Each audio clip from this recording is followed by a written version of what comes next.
Leitura da palavra no livro que encontra no livro de Marcos, capítulo 3, versículo 22. Nós vamos começar aqui no 22 e vamos até ao 29.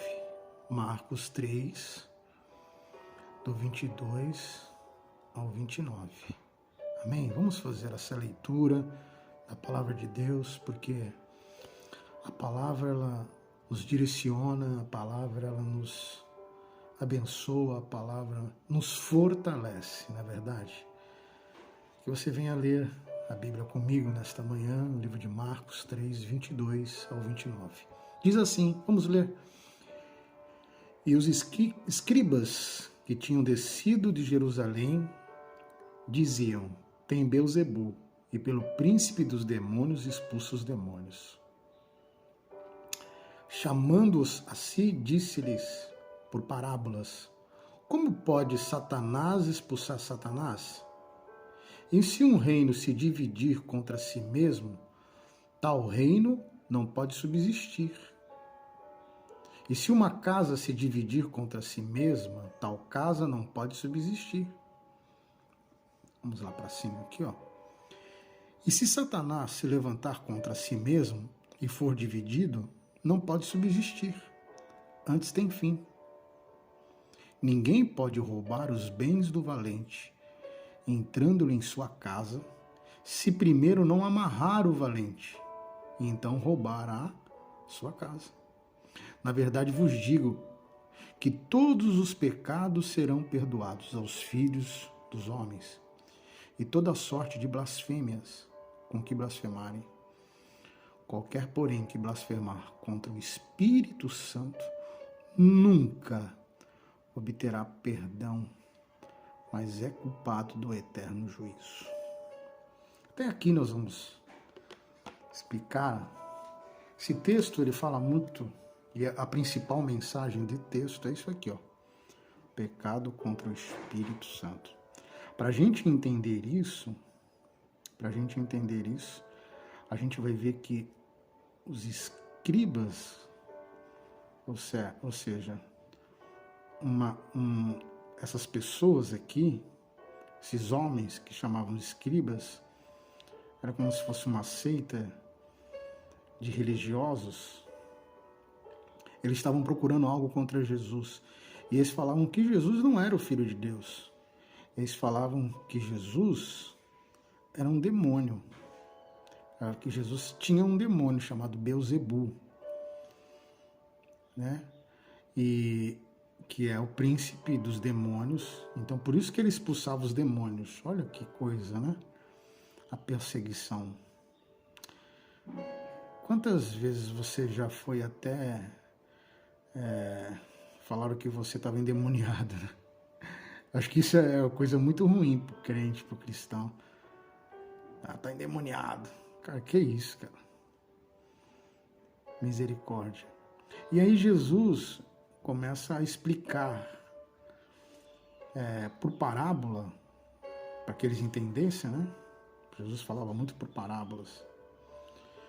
E Jesus começa, como que Satanás pode expulsar Satanás?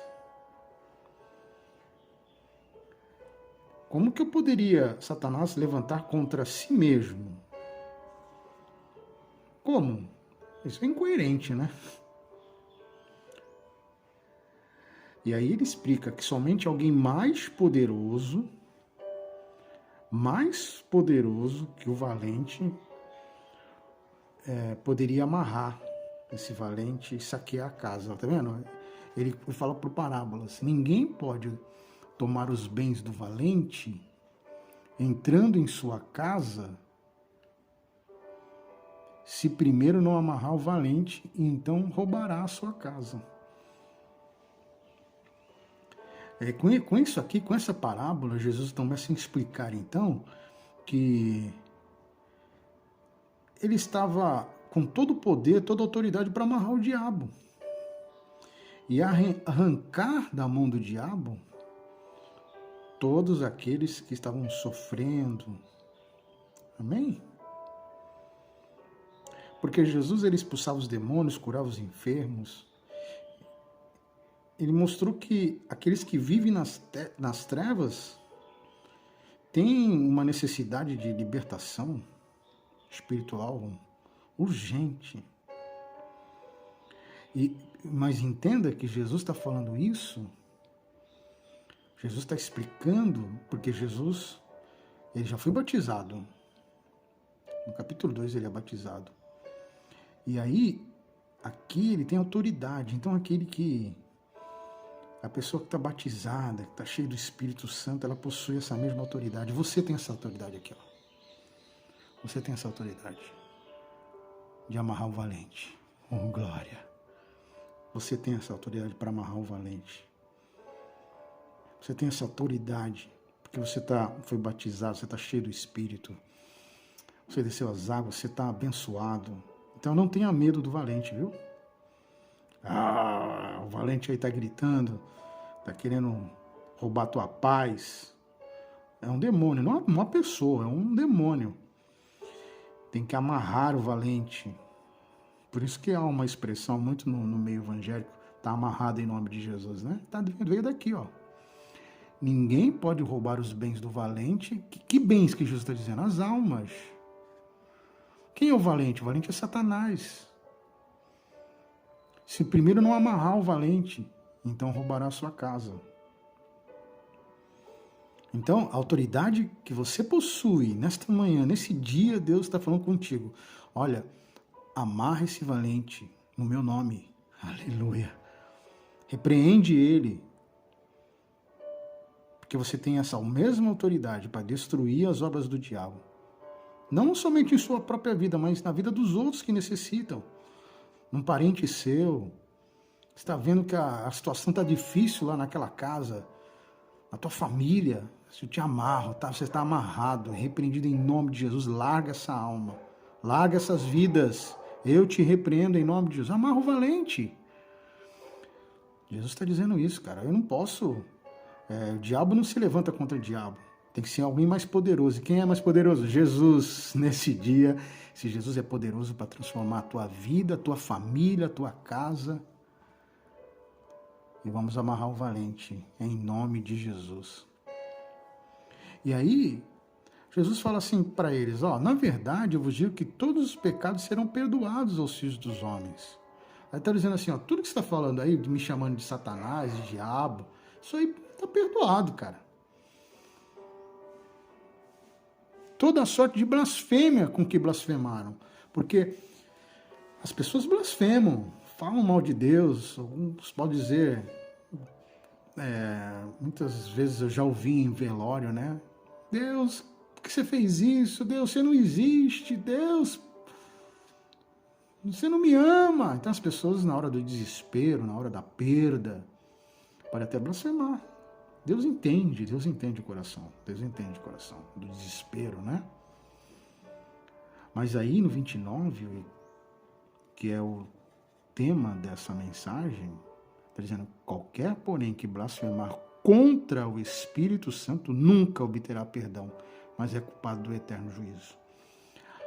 Qualquer pecado, exceto a blasfêmia contra o Espírito Santo, tem perdão.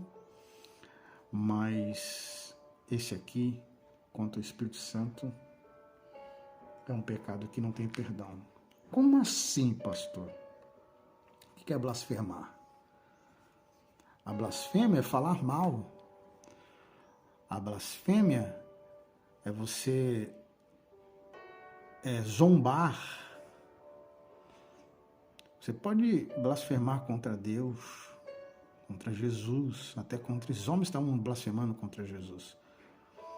Mas contra o Espírito Santo não. Por quê? Porque o Espírito Santo, ele é aquele que nos convence do pecado, da justiça, do juízo. O Espírito Santo é aquela vozinha que vem no teu ouvido e fala assim, cara, não faz isso não. Cara, não faz isso, eu te amo, cara. Não faz isso, tá errado. Não é assim que eu quero você. O Espírito, então, todo aquele que blasfema contra o Espírito Santo, ele não está aceitando o arrependimento. Então, se ele não está aceitando o arrependimento, então se ele não acredita no Espírito Santo, também ele não vai acreditar em Deus, também não vai acreditar em Jesus, que é a Trindade. Porque o homem, por si mesmo, ele não consegue entender as suas necessidades espirituais. E o homem não sabe nem orar como convém. A gente não sabe nem orar. Quem que nos ajuda? O Espírito Santo. A gente não sabe nem orar. É o Espírito Santo que nos ajuda. É o Espírito Santo que nos convence. Por quê? Porque quando Jesus subiu ao céu, ele deixou o Espírito Santo, o Consolador. Aquele que te consola, aquele que te faz reconhecer os teus erros. Então o Espírito Santo é o único, entenda isso, o Espírito Santo é o único capaz de te convencer a respeito do arrependimento. É o único capaz de te convencer que você precisa da salvação.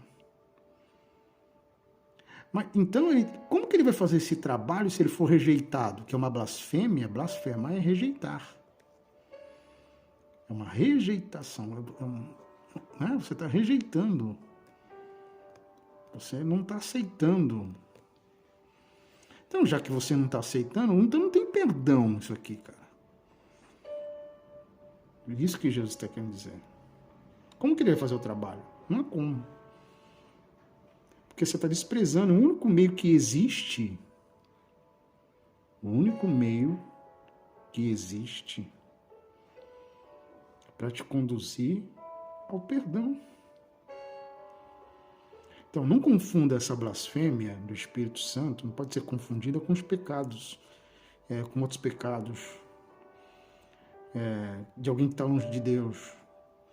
Ah, você está desviado, está blasfemando contra o Espírito Santo, ó, tá vendo? Não confunda, tá? Ah, você está, ó o desviado aí, blasfemou contra... Não. Você não pode confundir isso. Porque a gente tem que esclarecer isso, porque tem pessoas que estão fracas, se sentem distantes de Deus, fracas espiritualmente, porque estão acreditando que esses pensamentos, essas atitudes estão condenando ela e levando para um juízo que ela não tem mais salvação, porque pecaram. Então não caia nessa tentação de acreditar que os seus erros são grandes demais. Você pode errar.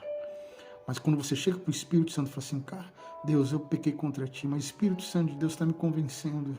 Eu aceito o Espírito Santo, eu aceito a tua voz. Aleluia. E isso aí, cara, você está entendendo que quem está falando contigo é o Espírito Santo, aquele que te levanta, aquele que te anima. O Espírito Santo habita em você, aleluia. O Espírito Santo de Deus te levanta neste dia. O Espírito Santo de Deus te convence do pecado, da justiça, do juízo. Então, nesse dia, eu quero dizer para você, amarra esse valente, amarra em nome de Jesus, repreende esse valente na tua vida, na tua família, na tua casa. E fala, Espírito Santo de Deus, faz a tua obra. Espírito Santo de Deus, faz a tua obra. Espírito Santo de Deus, move. Porque o Espírito Santo de Deus, ele age. Amém? Tu recebe essa palavra nesse dia? Recebe essa palavra. Se você gostou dessa palavra, curta, comente. Olha, pastor, estou lendo a Bíblia aí, Deus está falando comigo. Comente aí, deixe seus comentários, compartilhe. Amém? E que Deus te abençoe. Que o Espírito Santo de Deus venha te conduzir para uma vida de vitória. Em nome de Jesus. A paz.